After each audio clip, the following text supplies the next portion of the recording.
Thank you for joining the chat room. Barbados has been promoting its new work stamp visa that allows persons, once they qualify, to stay in the country for up to a year. On Monday, July 20th, the government of Barbados published an online application form for the work stamp visa. King Chrysalis on Twitter was one of the first persons to point out the application requirements were not LGBTQ plus friendly. The way it was written, it basically disqualified persons filing for their spouse if they were in a same-sex marriage. The conversation about the policy discrimination against LGBTQ plus persons continues throughout the day on social media platforms. I took part in the conversation and shared my disappointment at the policy on my social media. So today we have with us Peter Wickham from Cadros. Hi, Peter. We have Maria Fontanelle from ECADE, which is Eastern Caribbean Alliance for Diversity and Equality. She's the communication specialist there. Hi, Maria. Right. And we have Michael Rapley from Equals Barbados. Hi, Michael. Thanks for having me.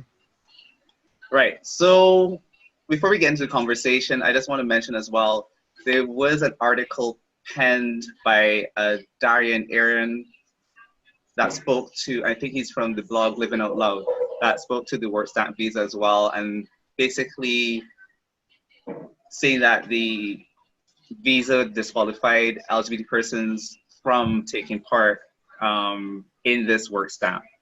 And then we had the Prime Minister addressing the whole topic on the 21st of July in Parliament, saying that, you know, Barbados does not discriminate. And the language on this application has since changed. So Peter, I'm going to start with you. And I know that actually today I read an article that you were sharing your views on it. So we will just start here with, what were your original thoughts on the application form when you first saw it? Yeah.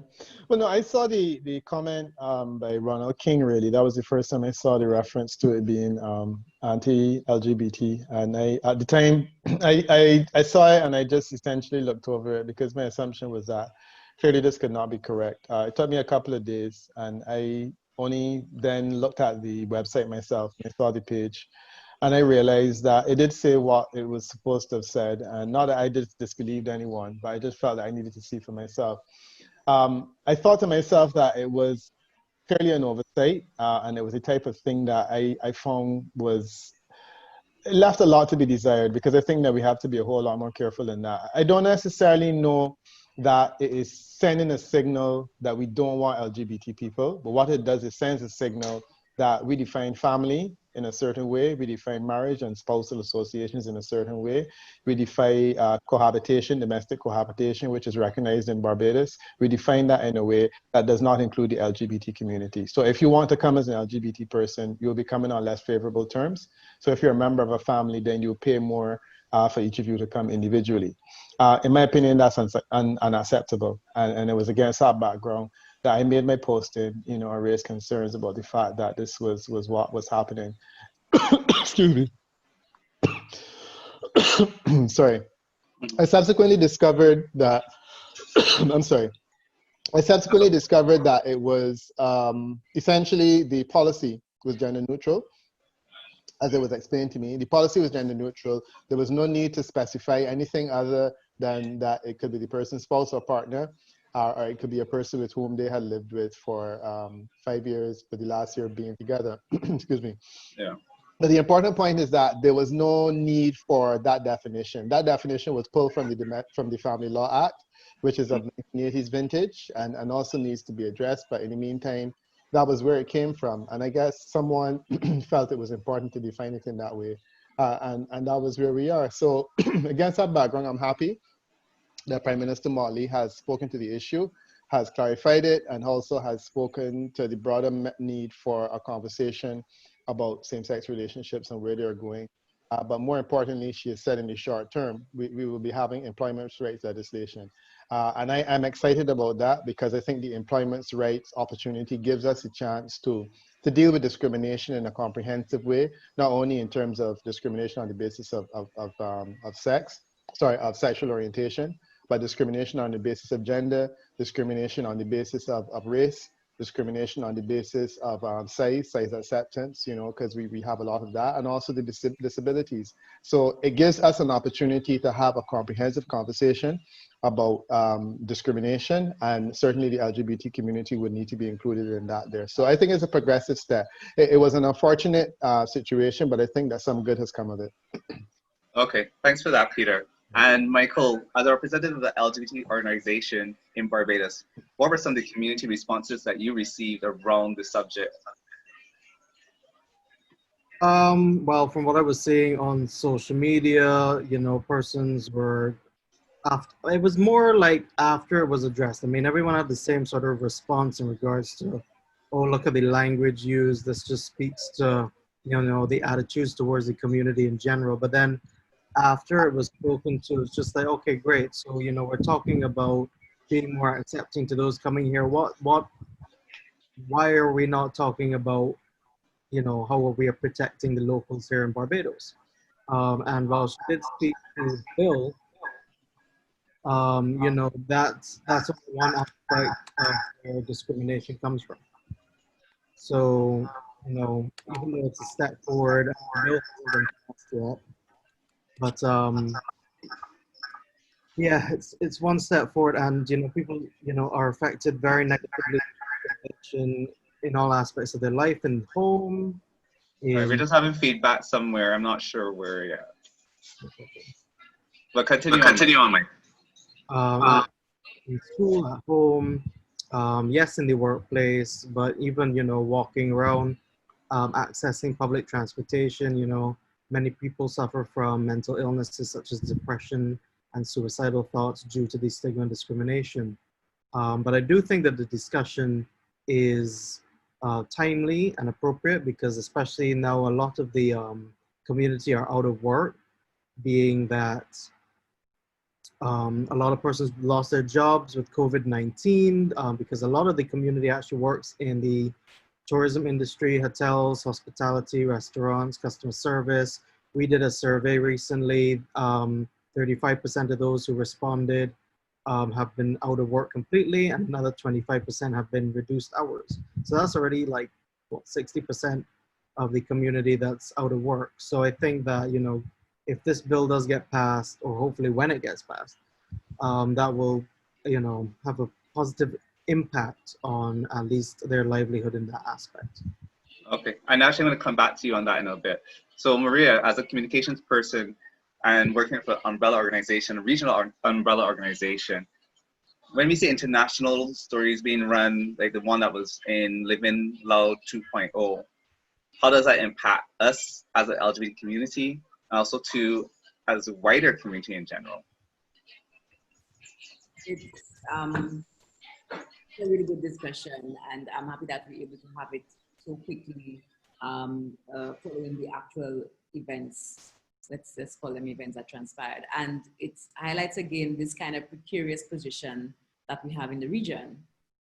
On the one hand, we must be self-directed in our advocacy. We need to know the priorities of our community. We need to have a strategy based on our context, based on the people that we're trying to serve. That is unequivocal. We also have to manage this, this myth that is often put forward, particularly by the religious right, that suggests that homosexuality, transgenderism is something that is, or being transgender is something that is imported into the region from foreigners. So when something like this happens, again, you have all of that context coming to bear. You know that it can be utilized in the sense that, okay, here are these foreigners again trying to direct advocacy in the region. And here are the local people responding only because the foreigners said so. Unfortunately, Mayor Motley's comments are being taken in that context of, to a great extent, being taken in that context of, you are responding simply because tourists and foreigners are involved. You are not responding because you have any concern for local people. At the same time, there really was, I mean, given the situation and that the island depends so heavily on tourism, there really was no other option.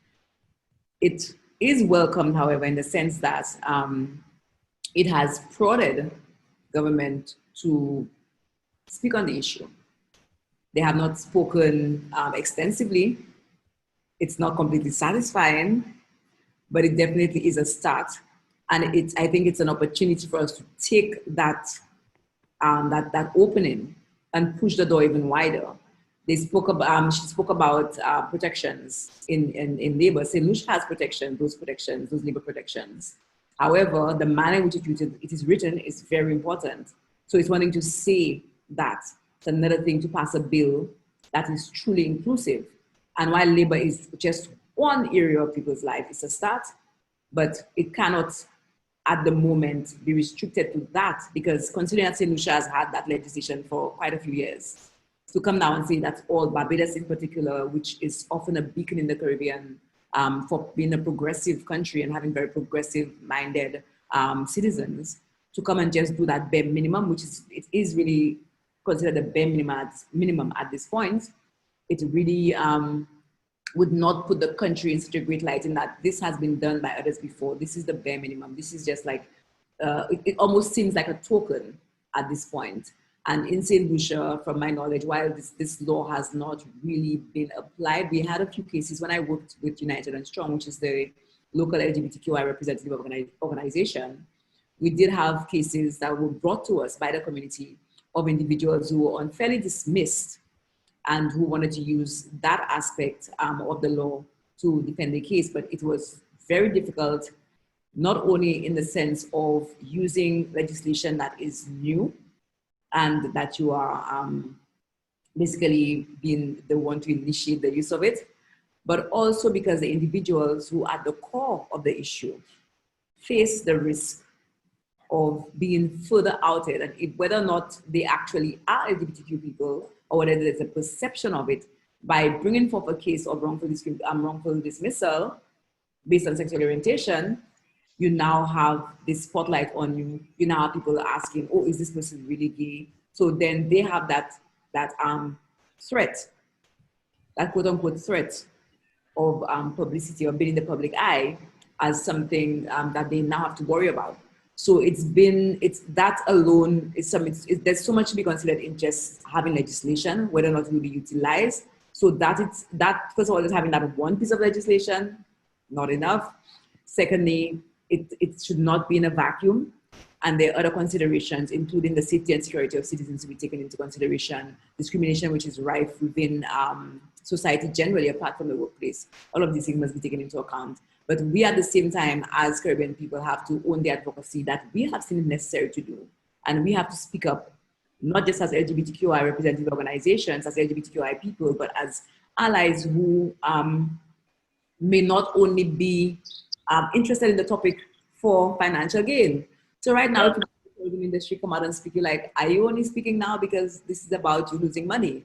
So then you are basically watering down your support of the issue. And again, going back to this topic of, are you really concerned about local people? Or are you doing this because you are looking at the bottom line? Yeah, and thank you for that, Maria. And off of what Maria just said, Michael, I know Equals is involved in some way in conversation with the Minister of Labor. And it was really good that, there was this mention that there's going to be a bill, as Peter had mentioned, no discrimination against race, age, color, gender, sexual orientation, etc. How has your organization been involved, and what discussions have you had with the Minister of Labor on the bill that's supposed to come to Parliament? Well, when was it? A couple of years ago, early 2018, I think, just as the new Parliament got elected, we sent out letters to a couple of the ministries that really had an effect on the community, and he was one that responded. So I think it was November 2018, myself and Raven Gill, who is also the founder of another organization, Butterfly, spoke to him, and we got a chance to air our grievances and our concerns about the community in the workplace. And we also talked about the same bill because it was actually something that was in the works since the last government was in house. So, but the thing is with that, we had some allies in the HIV commission who were back and forth with this bill as well, and they kept trying to put sexual orientation and gender identity in, and every time it was reviewed, it would come back to them with it out. So we're very happy that the minister, this new minister now, has, you know, kept at least sexual orientation in, and upon reading the bill, it seems to indirectly talk to gender identity and gender expression, even though obviously we would rather that it did speak directly to gender identity. So we had those discussions. So I'm glad to see, I think that, you know, having that sit down definitely positively impact that coming into effect due to the fact that it was in and out all the time with the new, with the old government. So, you know, we're very pleased about that. And you know, I do respect the minister, Colin Jordan, because he did actually come up to me at a UN event and made sure that I knew that, you know, the bill was there. It included sexual orientation. It was going into the House at some point. So I'm glad that, you know, he was actively making sure that, you know, I was updated as well. Even though I haven't been able to get in contact with him recently, obviously that's a bit more difficult with the COVID pandemic having happened. It was his assistant who let me know that the bill was in-house. Unfortunately, it's been in-house for like over 3 months now. Of course, COVID-19 has had the government taken priority. Yeah. Yeah. So again, I'm hoping, and I think, you know, they're gonna look at it. I hope they're gonna look at it. You know, Mia mentioned it, but I hope that they're not gonna look at it in another, you know, month and a half's time. I do hope that it's a priority now for them on their agenda, and I hope that it gets passed. So yeah, looking forward to at least something positive happening soon. And I do as well. Thanks for that, Michael. And Peter, in the speech the PM made to the country, she mentioned that Barbados has welcomed people for decades and centuries and hasn't been that person, and has made people feel comfortable. I know you have done research in the past on how Barbadians view homosexuality, or their views on homosexuality. So is that narrative accurate? And does Barbados openly welcome the LGBTQ plus visitor? And also to how are the attitudes towards LGBTQ persons living here from your research perspective and analysis? You're mute. You're on mute. Sorry about that. Yeah. Right. No, I mean, what you're saying is accurate, and I would say that is extremely good and extremely bad at the same time. I mean, you know, Maria's point about Barbados being a beacon in the region in relation to these matters has a lot to do with the fact that it has always seen to be a progressive society. I remember some time ago when Ralph Gonzalez did his book on the Caribbean civilization. One of the points he made about Barbados is that he's always been fascinated by the extent to which the average Barbadian is a lot more liberal on issues of human sexuality than is the case in places like Jamaica, for example. Certainly the surveys I would have done across the region would have suggested that Barbados has one of the lowest levels of homophobia, and is ironically close to that of Suriname, which is a Dutch colony that has, a Dutch country that has decriminalized many years ago. So the reality is a good one in the sense that the average Barbadian is nearly not that homophobic. The level of homophobia in Barbados is low, and it's one of the lowest in the regions. It's good and bad. The bad part about it is that it has led people to this belief that we do not have a problem, and then there is really no reason why you need to worry because all is well in Barbados. And you know, it's a comment that I receive from people all the time. You know, so if you can't demonstrate that this is like high level of homophobia, what's the problem? Yeah, I mean, homosexuality is illegal, but that is observed in the breach more than anything else, because the reality is that, you know, people are gay and they're not treated badly. My concern, however, is that I always tell people, you know what, it's not about my experience. It is about the experience of a lot of people who are less fortunate, for whom their sexuality is used as a weapon to beat them in a situation where there's nothing else to hold on to. And I think that that's really where we have to go. So I would agree that Barbados has a responsibility to be progressive. We are helped by the fact that the local community is relatively comfortable with the idea. but it is also a hindrance in the sense that it sends a signal to people that we don't have a problem. There's an elephant in the room though, Renee, and I would argue that in all of this, the challenge is that you can speak to discrimination in the workplace. The fact that there's not a lot of it means that the legislation will pass relatively easy. But there's always concern that when you allow language like that to sneak into regular legislation, bearing in mind that in Barbados, you can alter the constitution of Barbados without necessarily having to declare that you're altering the constitution. So in a sense, if you take a bill to parliament now, which which introduces this whole idea of freedom from discrimination on the basis of employment, and it has the support of all of the members of parliament who support government, which is essentially, all but one of them. Yeah. Ultimately, the constitution is changed if that is the problem. And I think that for a number of people, that raises concern because they believe, well, if you change the constitution, if you decriminalize buggery through the back door, so to speak, and that's an unfortunate phrase I'm using, but if you do that, what impact does it have on same-sex marriage? And that's something where a lot of people seem to feel that is the ground zero, to the point where a number of gay people don't even support same-sex marriage. And the feeling is that if you allow for the introduction of those kinds of conversations, that it is the end of civilization and that Barbados will become an immoral society and, all of these kinds of conversations, which are not grounded in anything real, but it's really all about people's perceptions. So I have come to a stage where I am comfortable with the idea of us moving in terms of making these steps that, knock away at the fundamentals, while bearing in mind that we have a broader concern, which is the fact that we maintain buggery laws, which are archaic, which are offensive and need to be spoken to.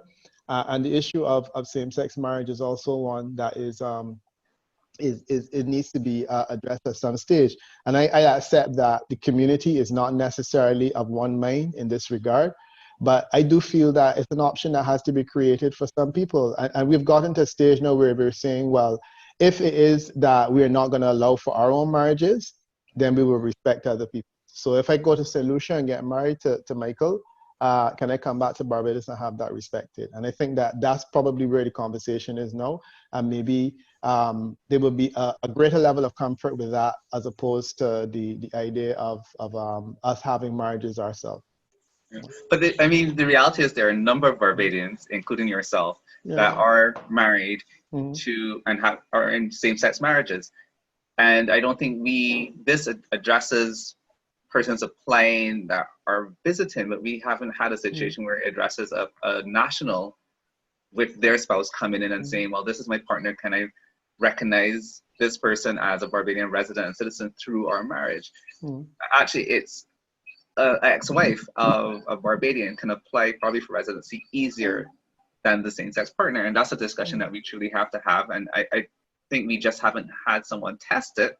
Maybe someone should test it with having their spouse apply for Barbadian residency or citizenship. Yeah, no, I mean it's a conversation that's ongoing in terms of my own situation. My view on it is that if I can use my situation in any way to advance the cause nationally, I am comfortable with that. At the same time, however, if by advancing that cause it will cause more damage than good, then I'm not prepared to go ahead with it. My partner is not particularly keen on, well, I should say he's not keen. He's comfortable in terms of whatever statement I want to make, and that's fine. But in terms of actually living in Barbados, there's no desire right now to live beyond the time that we have already lived. And that's the reality of it. At the same time, however, you're right that if you want to pursue that option, you should be able to. We have had chances and opportunities in the past where same-sex couples have come to Barbados in the diplomatic community, and they have addressed it discreetly in terms of what the Barbados authorities will do. And my sense is that were I to make a fuss about the fact that my partner wanted to live in Barbados indefinitely, it may very well be addressed through similar mechanisms that was used for the ambassadors, deputy ambassadors, political officers, and others that have come with their partners. So there's a feeling that we can deal with these things quietly and not to make a fuss because we don't want to offend anyone. But I do feel that You know, sometimes to make eggs, you have to to make omelets, you have to break some eggs. And there will come a time when we can't just do this patchwork and say, okay, we will deal with employment discrimination. We will deal with your situation. You know, you don't have anything to worry about. We will take care of you. Where you create an environment where the whole population is able to benefit from these things. One of the things we have to remember, Rennie, is that the older generation especially, I don't think the younger ones are particularly fussed about these issues, but the older generation is spooked by the idea of 2 men and 2 women getting married. They're spooked by the idea of gay relationships being normal, and they're even more spooked by the idea of trans men and women presenting themselves as such and forming relationships with others. The whole thing is spooky. I've taken a position that we need to help demystify that experience. And we need to help people understand that by virtue of the fact that I am married to a man, it doesn't really change anything. And I'm so happy that over the past year, you know, I've been married and I have engaged in conversations of a political nature in matters relating to all kinds of things that have had nothing to do with sexuality. And, you know, the conversation can still be as robust. Yeah. I think that helps because people seem to feel that once 2 men get married, the world stops spinning. If we can get to a stage where we can communicate to that population that really it doesn't change anything. You can still believe in God. You can still go to church. You're still entitled to your own views. You yourself don't have to get married to a person of the same sex if you don't want to. But someone else can get on with their life. And you know, it's essentially everybody can live and be happy. Once you can demonstrate that the pie does not get smaller because human rights is not like pie, everybody can get some.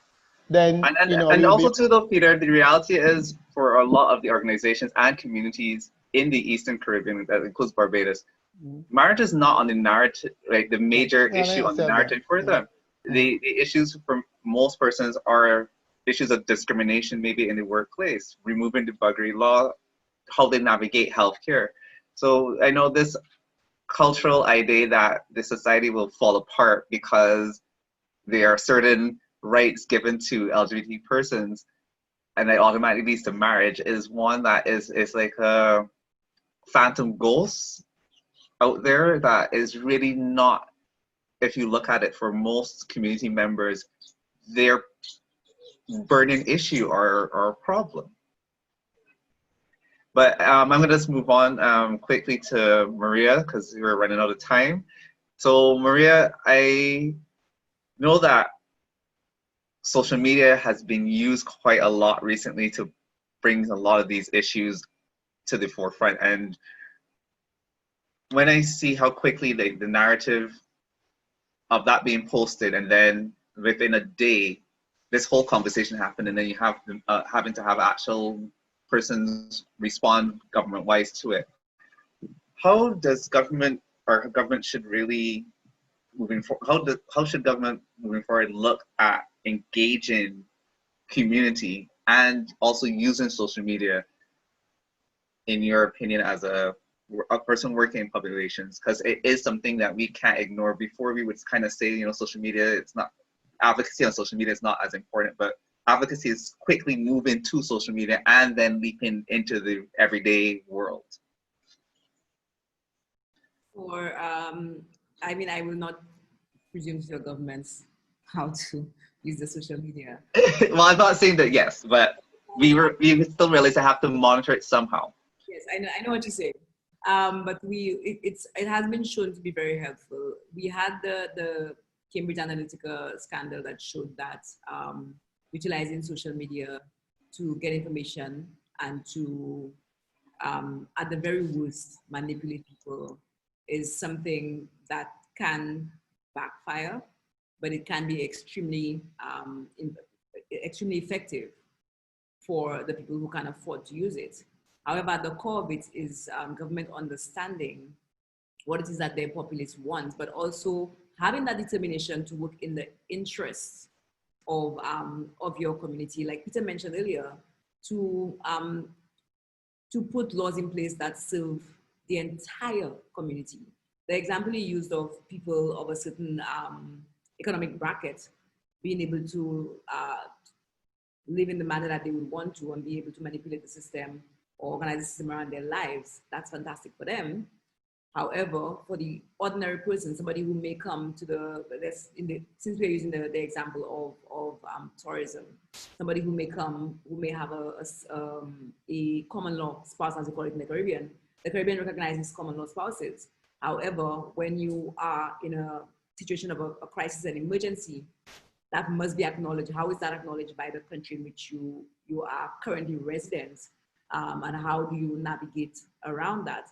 So when you look at, okay, certain people have been able to live like that, and so it's not a problem. No, these are people who have a certain level of privilege, right? So government is there to level the playing field. So government must find ways to hear the voices of everybody. Peter is in the job, is in the job of doing that, of using those surveys, using those means to get at the core, but not using it in a way that you now use it to get to your aims and to get to your goals, but using a manner that serves the society generally. The Universal Declaration of Human Rights is a very solid platform on which to decide to enact laws that benefit your society. It's there and it's been there for a very good reason. It hasn't been changed for a very good reason, because at the core of it, that's what we want. We want a society where every person's innate humanity is recognized and is respected, and that laws are put into place to ensure that nobody else violates those individuals' rights. And I think everybody, from government's point of view, the one way they can communicate to the populace is that we are not, as Peter said earlier, it's not a pie that if I recognize this person's full human rights, that you're going to lose your rights. No, it's a balance that we have to preserve, we have to maintain for the good of everybody. And this again just highlights how much humanity is interconnected, right? Whatever happens and that affects one group of people, there will be ripples that will affect everybody else. And when we look at it in a vacuum of, oh, these are the gay people, and then you don't have to worry about their rights, etc. You do, because it affects you, it affects your life, and you have to really stop and think about how it affects your day-to-day as well as your pocket, which is what a lot of people, the impact that a lot of people seem to move a lot of people. How does it affect your bottom line? How does it affect the economy? How does it affect your pocket? So even if we have to look at it from that perspective, and government can say, okay, this is what is of concern to my population, and this is how I need to address it, right?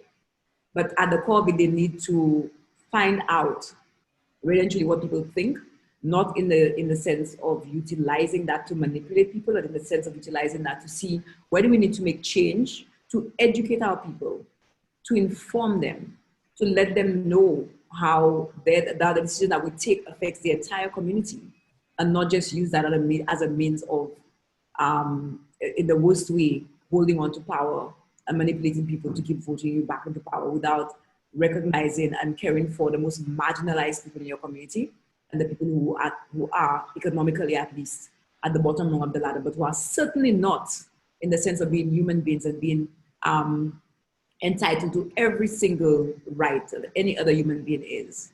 They're not at the bottom of the ladder, and we must take this into account, because in the long run, it is not to our benefit. Yeah. Again, thanks for that, Maria. So I'm going to go into last words. I'm going to start with Peter, then Maria, then Michael. So, Peter, right? Mute. Thank you. Right.